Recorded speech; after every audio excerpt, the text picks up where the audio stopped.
Hello kids, in today's video we are going to write English counting 1 to 100 with the help of colors. So let's start writing. 1,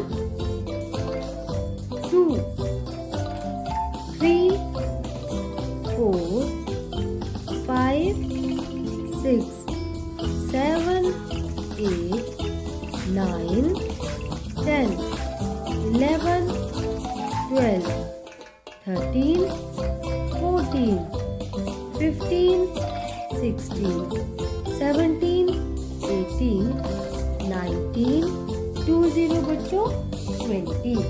Now blue color 21, 22, 23, 24, 25, 26, 27, 28, 29, 30, 31, 32, 33, 34, 35, 36, 37, 38, 39, 40, 40, 41, 42, 43, 44, 45, 46, 47, 48, 49, 50 बच्चों 50, 51, 52,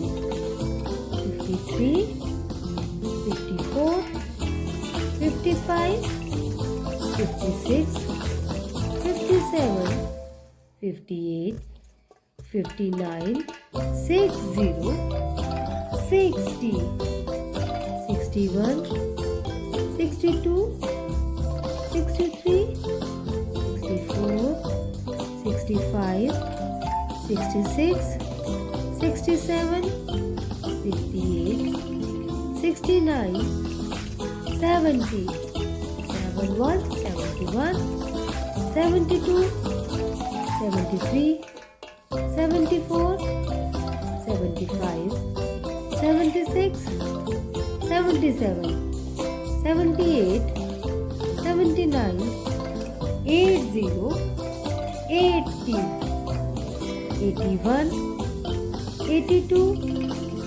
83, 84, 85, 86, 87, 88, 89, 90, 91, 92, 93, 94, 95, 96, 97, 98, 99, 100 is 100. तो देखा बच्चों, हमने बहुत easily complete कर लिया अपनी 1 से 100 तक counting. I hope you enjoy the video. ऐसे ही पढ़ते रहो. Bye kids.